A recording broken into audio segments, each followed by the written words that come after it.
Hi అండి, అందరికీ నమస్కారం. ముందుగా అందరికీ మహిళా దినోత్సవ శుభాకాంక్షలు. మన కోసమే పెట్టిన ఈ మహిళా దినోత్సవం రోజున మనము ఒక గంట సేపు మాయమైపోదామండి. మాయమైపోవటం అంటే ఎక్కడికో వెళ్ళిపోవటం అని కాదు. మన కోసం మనతో మనం ఒక గంట సేపు టైం స్పెండ్ చేసుకుని మన కోసం మనం ఏం చేసుకోవాలో, మన ఆరోగ్యం కోసం ఏమేం చేయాలో ఆలోచించుకుందాము. వాటిని ముందు ముందు ఫాలో అవటానికి ట్రై చేద్దాం.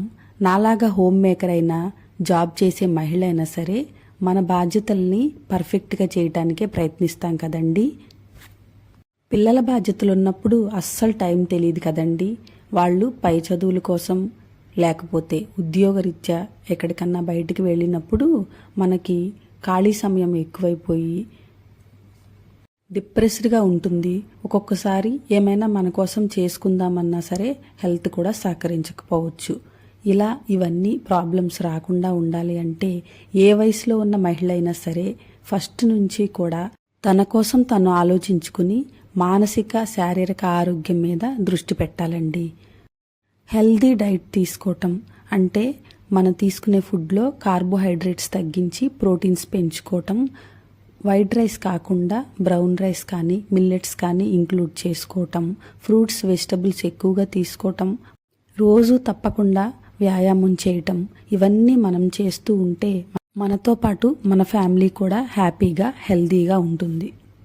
హెల్త్ అనేది ఫస్ట్ మన వంటగది నుంచే స్టార్ట్ అవుతుంది కదండి. 20-30sలో ఉన్నప్పుడు అసలు ఏమీ తెలియదు. 40+కి వచ్చిన తర్వాత అసలు ప్రాబ్లం స్టార్ట్ అవుతుంది. ప్రీ మెనోపాజ్ స్టేజ్ కాబట్టి హార్మోన్ ఇంబ్యాలెన్స్ వల్ల చిన్న చిన్న ప్రాబ్లమ్స్ స్టార్ట్ అవుతూ ఉంటాయి. ఇవన్నిటిని అవాయిడ్ చేసుకోవటానికి మనం బ్యాలెన్స్డ్ డైట్, ఎక్సర్సైజ్ అన్నీ చేసుకోవటం వల్ల మనకి చాలా హెల్ప్ అవుతాయి.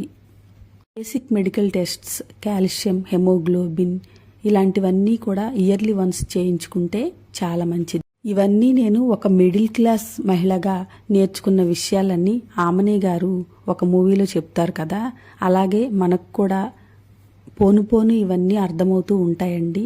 నేను కూడా నాకు తెలిసిన విషయాలు మీతో పంచుకున్నాను. నాకు చాలా సంతోషంగా ఉంది. మరొకసారి మీకు, మీ జీవితంలోని ప్రతి మహిళకి, మనందరికీ కూడా మహిళా దినోత్సవ శుభాకాంక్షలు తెలియజేస్తూ